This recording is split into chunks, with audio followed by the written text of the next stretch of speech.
Milagro de amor tan infinito, en que tú, mi Dios, te has hecho tan pequeño y tan humilde para entrar en mí. Milagro de amor tan infinito, en que tú, mi Dios, te olvidas de tu gloria y de tu majestad por mí. Y hoy vengo llena de alegría a recibirte en esta Eucaristía. Te doy gracias por llamarme a esta cena, porque aunque no soy digna, visitas tú mi alma.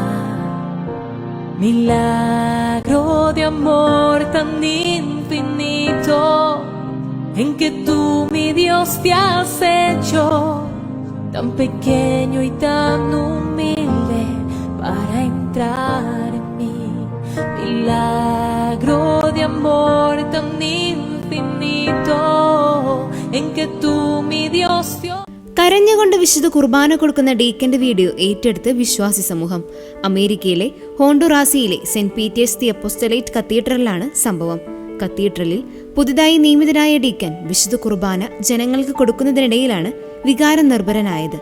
വിശുദ്ധ കുർബാന കൊടുക്കുന്ന സമയത്ത് കണ്ണുനീർ വരുമ്പോൾ ഡീക്കൻ പലപ്പോഴായി കണ്ണു തുടയ്ക്കുന്നത് വീഡിയോയിൽ കാണാം. കൂടാതെ വിശ്വാസികൾ അദ്ദേഹത്തെ ആശ്വസിപ്പിക്കുന്നതും ദൃശ്യങ്ങളിൽ വ്യക്തമാണ്. എന്റെ യോഗ്യത കൊണ്ടല്ല, ദൈവത്തിന്റെ തിരഞ്ഞെടുപ്പ് കൊണ്ടാണ് എനിക്ക് വിശുദ്ധ കുർബാന കൊടുക്കാൻ കഴിയുന്നത്. ദൈവത്തിന്റെ വലിയ സ്നേഹം ഓർത്താണ് എന്റെ കണ്ണുകൾ നിറയുന്നത് എന്നാണ് ഡീക്കൻ വിശ്വാസികളോട് പങ്കുവച്ചത്. വിശ്വാസികളെ ആഴത്തിൽ സ്പർശിച്ച ഈ സംഭവം സോഷ്യൽ മീഡിയകളിലൂടെ നിരവധി പേരാണ് ഷെയർ ചെയ്യുന്നത്.